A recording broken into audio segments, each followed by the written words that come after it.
You afraid the bears are gonna go into the outhouse and shit all over it and then make it impossible to clean and use or something? Or maybe some rabid squirrels that like open the door to the outhouse and crawl into the hole, and then when you try to use the bathroom they like leap out and attack you. And that's why you have it locked. We did have a night prowler once who left a mark inside the outhouse, but we rarely lock it anyway. Okay. That is a legit reason to have keys to that lockhouse. I approve, or outhouse. I approve of those keys.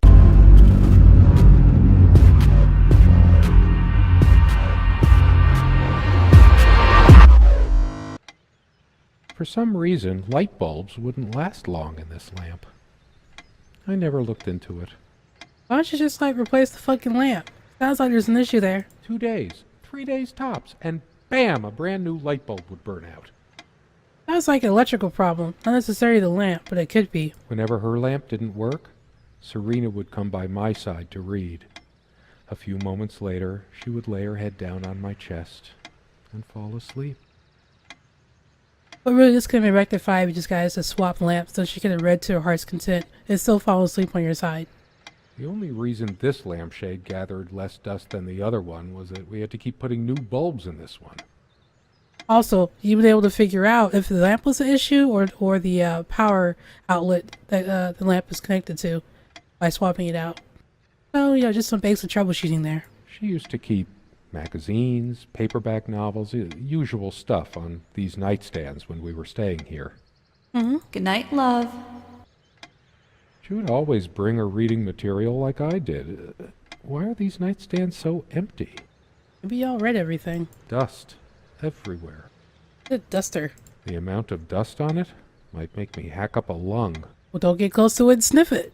Because of a wiring problem or whatever, this one always starts smelling sharply of metal after being on for a while. Yeah, it sounds like a wiring problem. Considering what a strong odor of metal this one gives off when in use, I guess we were lucky never to have an accident. Also find funny is that you kept using it even though it kept smelling that way.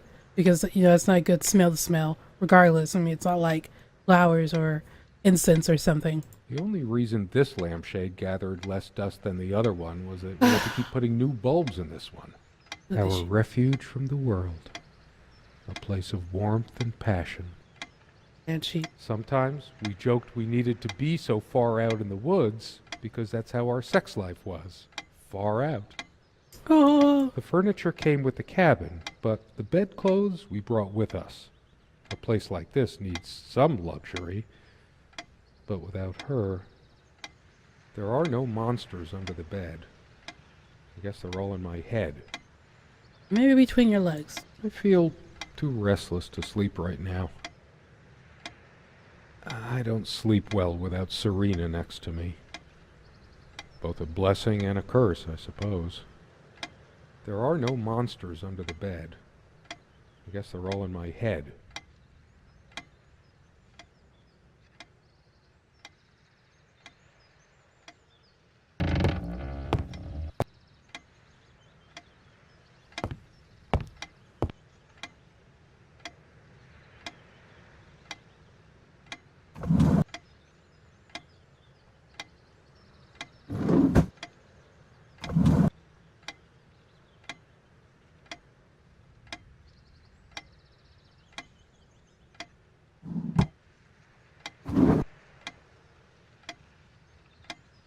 Dearest, how do I say any of this?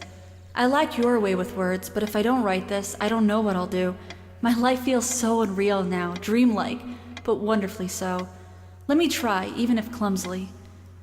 The hours I spent with you when we last met are precious to me. I was so lost such a short time ago. Everything seemed drained of color and feeling. I think we were meant to find each other, to bring meaning to our lives again, make sense of the confusion shrouding both of us. When we stepped into the crystal silence of the snowy woods, away from the chatter of the guests, all nature seemed expectant, as if holding its breath, witnessing a rare moment of something infinitely better than what life in the ordinary run of things has to offer. Do you remember how the light crust of the snow glittered in the reflected light of the country house?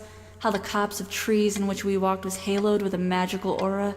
I felt the chill of the night air, and you opened your coat and enfolded me in your arms, and we hugged tight, sharing the warmth, sharing the only thing any of us have to share on this earth when you think about it. People really talk like this? And then you toppled us on the snow, you devil. We laughed and rolled around, my head already spinning from the wine and crisp, pure night air and the stillness all around. We lay back and I gasped when I realized what I was seeing. The luminous starscape, like a vast velvet cloth sprinkled with powdered sugar, like it can only be seen in the countryside. I had tears in my eyes when I turned to you and we kissed, and it felt like the only moment in all of time, or outside time, and ours was the only spark that could ignite the universe. You gave me these moments. You complete me in ways I never knew to dream of. Let me be the one who makes sense of the confusion whenever you feel lost again. We can make our own world against the rest of the world if need be. Together we can silence all the demons, heal all the wounds. I love you. In eternity yours, Serena. Yeah, this is a beautiful letter nonetheless. But do people really talk this way? Do they really write stories like that? Letters? Alright, do me a favor. Anyone who's watching this, leave in the comments if you ever felt this way about someone in your life. You kissed them and it felt like you just, came out of time and space and all that good stuff with glass sprinkled with powdered sugar and all that shit. Because, the only time I ever felt this way, probably in a dream, where I could actually literally stop time in space, all that good stuff. But yeah, it was just a little too much. This is so, romanticized and all that good stuff that, I just can imagine somebody nowadays emailing or texting or FaceTiming with someone and saying something like that. But, who knows? Maybe there are hopeless romantics out there that do talk like this. That would have been like, yo, you remember that time? I still can't understand. Even the features of her face feel hazy and distant, like remnants of a broken dream.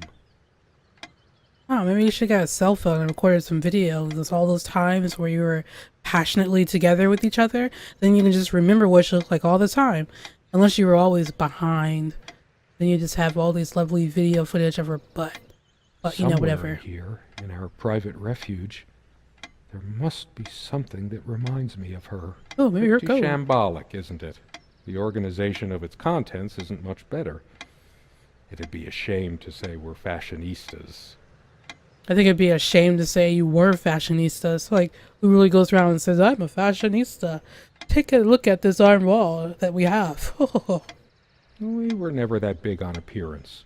Serena has this mystical aura about her, even when she's wearing one of my mom's charming knitted sweaters. Maybe they're hipster. I do remember that on the night I first met her, she wore this beautiful purple dress, like she'd flown straight down from the night sky. I wonder what became of that dress. Sounds like a dress I'd like to wear. This dresser contains most of her things. Roger. There's mostly beauty products and personal items in it. No, actually it was a bunch of clothing and stuff. Just girly stuff of no interest to me. My kind of thing is the bookcase near the table. I guess where I saw your clothes in there, but whatever, dog. There's a strand of blonde hair in the comb. That's not her hair? No, I'm just playing.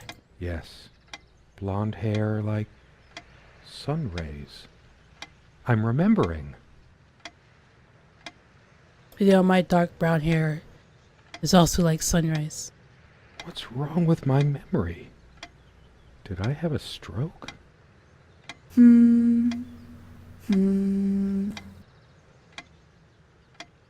think that's a yes. She also had a brush, but I can't see it anywhere. Nor some of her other personal items. It's just a regular comb bought from a supermarket, new enough to still have all its teeth. Hers. I used it too, when shaving. Sure you did. There's only an outhouse, and for some reason, whoever erected the rickety thing didn't think to include wall-to-wall mirrors, so this came in handy. No, what? This dude wanted a bathroom with wall-to-wall mirrors? What? Should I dust for fingerprints? I might if I were in a detective story. Oh god, you're so corny. there anything else? This dresser contains most of her things.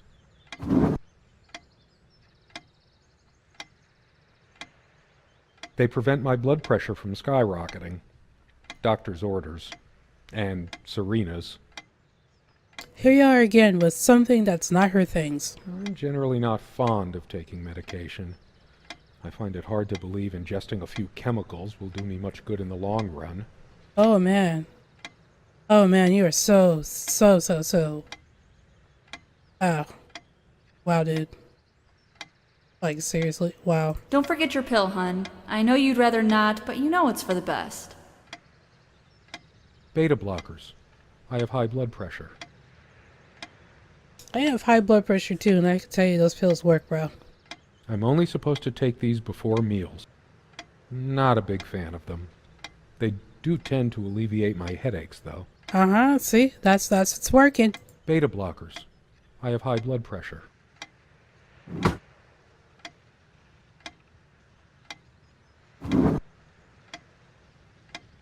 Oh, These keys are for the cabin and the car. I'm in the If car. the keys are here, does she have her spare? Yeah, sure. I should probably stay here in case she doesn't. Did she even have her own spare? Typical men don't know shit. We also have a key for the outhouse, but can't be bothered to keep it anywhere other than under that rock next to the thing. No one comes here anyway. You're afraid the bears are gonna go into the outhouse and shit all over it and then make it impossible to clean and use or something? Or maybe some rabid squirrels that like open the door to the outhouse and crawl into the hole, and then when you try to use the bathroom they like leap out and attack you. And that's why you have it locked. We did have a night prowler once who left a mark inside the outhouse, but we rarely lock it anyway. Okay. That is a legit reason to have keys to that lock house. I approve, or outhouse. I approve of those keys.